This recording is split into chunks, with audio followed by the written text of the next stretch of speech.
Tomato কার না ভালো লাগে? যে কোনো ধরনের রেসিপির স্বাদ বাড়াতে টমেটো কিন্তু এক্সপার্ট। টমেটো দিয়ে সস, চাটনি ইত্যাদি অনেক ধরনের রেসিপি তৈরি করা যায় আর টেস্টটা কিন্তু দারুণ হয়। আজকে আমি তৈরি করে দেখাবো টমেটোর টক। বাজারে এখন প্রচুর পরিমাণে টমেটো পাওয়া যায়। এখনই কিন্তু টমেটো দিয়ে বিভিন্ন ধরনের রেসিপি খাওয়ার সময়।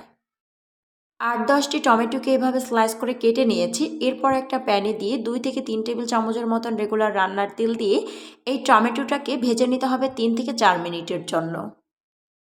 অনেকেই আছেন টমেটোটাকে সরাসরি সিদ্ধ করে নেন, তবে ভেজে নেওয়ার কারণে কিন্তু টমেটো থেকে এক্সট্রা একটা ফ্লেভার বের হয় আর টেস্টটাও কিন্তু ভালো আসে।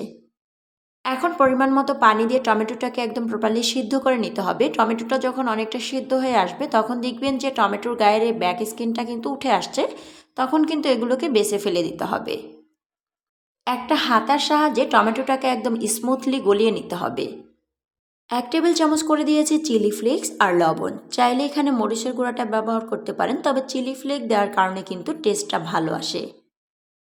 টমেটোটা কুক হতে থাক, এদিকে টমেটোর জন্য একটা ফোড়ন রেডি করে নিচ্ছি। একটা ফ্রাইং প্যানে ৩ থেকে ৪ টেবিল চামচের মতন সাদা তেল দিয়ে তেলটা গরম করে এতে খুব সুন্দর একটা ফ্লেভারের জন্য কয়েকটা শুকনো মরিচ দিয়েছি। শুকনো মরিচটা দেওয়ার পরে প্রায় ৩০ সেকেন্ডের মতন একটু ভেজে নিয়েছি। এরপর এতে আমি ১ টেবিল চামচের মতন দিয়েছি পাঁচফোড়ন। যারা পাঁচফোড়ন পছন্দ করেন না তারা চাইলে স্কিপ করতে পারেন। এরপর পেঁয়াজ কুচি আর রসুন কুচি দিয়ে একদম গোল্ডেন ব্রাউন কালার না হওয়া পর্যন্ত খুব ভালো করে ভেজে নিতে হবে। টমেটোর টক এটা একটা ইউনিক রেসিপি। টমেটোর যতগুলো রেসিপি আছে তার মধ্যে অন্যতম। এই টক রেসিপিটি একবার বাসায় ট্রাই করে দেখতে পারেন, বেশ মজাদার হয়। এখন আর খুব বেশি সময় ধরে কুক করার দরকার নেই, জাস্ট বলকটা আসা পর্যন্ত অপেক্ষা করছি।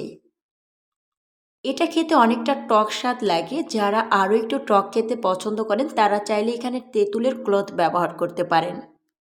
সবশেষ আজকের টমেটোর টক রান্নাটা কমপ্লিট করছি উপর দিয়ে কিছুটা ধনেপাতা কুচি ছড়িয়ে দিয়ে। রেসিপিটি ভালো লাগলে অবশ্যই আপনার ফ্রেন্ড এবং ফ্যামিলির সাথে শেয়ার করবেন। আপনারা দেখছিলেন দিলশাহারা ওয়ার্ল্ড। এরকম সুন্দর, সহজ এবং সুস্বাদু রেসিপি পেতে অবশ্যই দিলশাহারা ওয়ার্ল্ডের সাথেই থাকবেন।